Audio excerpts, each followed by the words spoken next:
Ce jour est dédié pour l'élévation de l'âme de Suzanne Baya, Bat Treki et Shlomo, Zichona Livracha de mémoire bénie. La question de Yitzhak.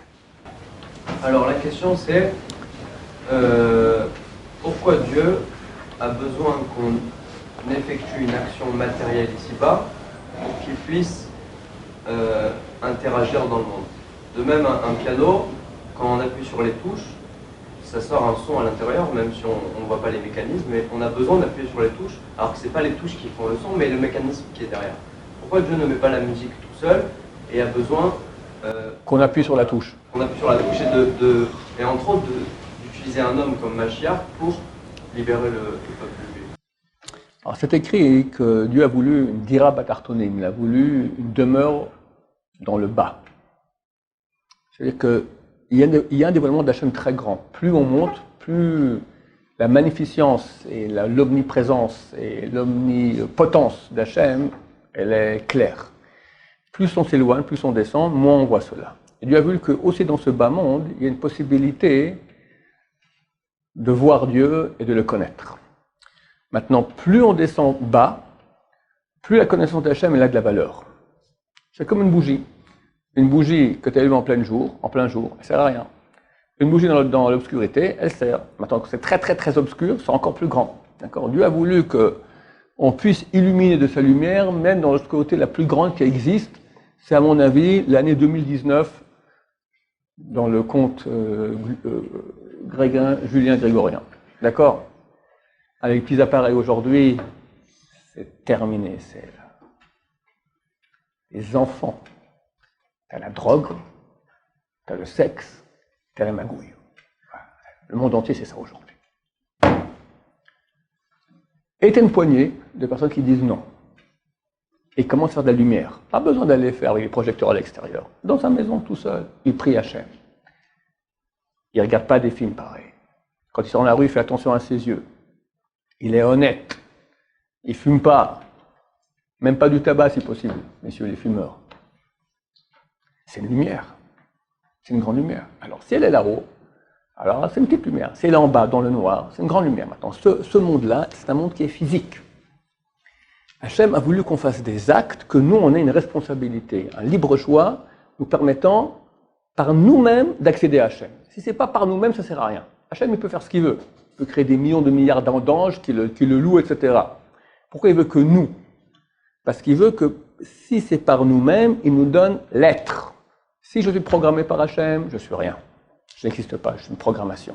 Je ne suis pas plus qu'un ordinateur qui fait des belles lumières. Mais si c'est par moi-même, alors je suis. C'est moi qui ai décidé. Et me laisse l'occasion par moi-même de pouvoir faire beaucoup de lumière. Me mettre dans un monde qui est obscur, dur, sale. Et me dit, sers-moi, fais ce que je te demande.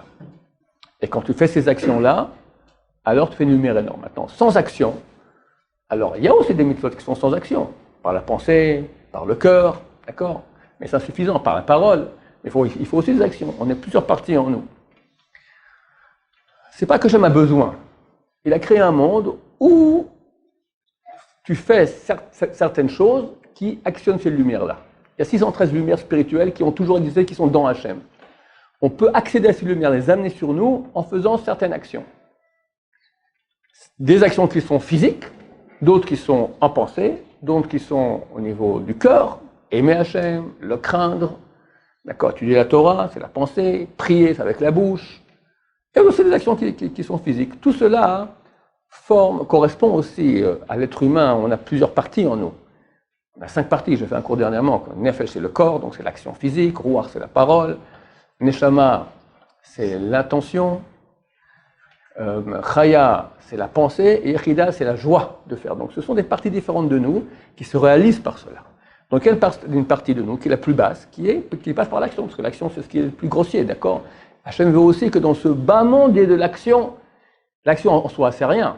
Mais comme tu as très bien dit, on appuie sur la touche du piano, il y a un mécanisme qui fait, ting, ça sort le bon son. Nous, on fait l'action, tac, tu mets les tefilines, ça monte. C'est extraordinaire. C'est écrit qu'Hachem met les tefilines. Mais comment il les met ? Comme nous, on les met. C'est extraordinaire. J'ai vu dernièrement, je ne sais plus, comme ça j'ai lu rapidement, quand on prie, on réunit tout une chaîne qui monte jusqu'à Hachem, tous les mondes s'unissent. Et c'est vrai que quand tu pries, qu'est-ce que tu fais? Tu accordes l'acte, c'est les lèvres qui... Si quelqu'un est pris qu'en pensée, il n'a pas prié, il faut qu'il prie avec les lèvres qui bougent, d'accord? La voix, la pensée, le cœur. C'est une union de toi-même, mais ça crée une union de toute la chaîne qui monte jusqu'à Hachem lui-même. C'est énorme. C'est la place du sacrifice. Le sacrifice se dit en hébreu korban. Korban, ça vient de la racine karov, ça veut dire rapprocher. On unit tout, on rapproche tout ensemble. On crée une union aussi dans les cieux. Dans les cieux, ça amène beaucoup de flux. Comme un homme et une femme, quand ils se marient, ils s'unissent, ils amènent des petits-enfants au monde. Quand nous, on prie, on fait des mitzvot, alors on crée dans le monde des unions là-haut, entre les mondes supérieurs, masculin, féminin, et ça crée un flux de lumière, de bras, de bénédiction, de bien dans le monde énorme. Pourquoi Dieu a-t-il besoin du Mashiach? Pas besoin de Mashiach. C'est Dieu qui va tout faire, c'est pas Mashiach. Mashiach, c'est comme Moshe Rabbeinu, c'est lui qui a fait. Il a fait les miracles, il fait Popeye, d'accord, il est musclé, rien du tout. Il est l'envoyé d'Hachem, il est l'organe d'Hachem, c'est tout. Donc Hachem va envoyer un homme qui sera l'organe d'Hachem, qui va, par les grands miracles qu'il va faire, dévoiler Hachem dans le monde.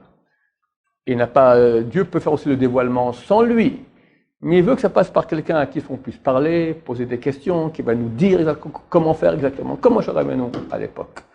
Il y a un verset dans Kohet, dans l'Ecclésiaste, Ma shehaya hu sheyeh. Ce qu'il y a eu, c'est ce qu'il y aura. Ma shehaya hu, tu prends les initiales, Ma c'est même, shehaya shin, hu hey, Moshe. Moshe qui a eu, il y aura, son âme revient, avec l'âme du roi David aussi. Les deux réunis, et on aura la chance de le voir très bientôt, Be'ezrat Hashem, Berachamim, ceux qui auront la chance de le voir, il faut nettoyer les yeux. Baruch Adonai, Amen.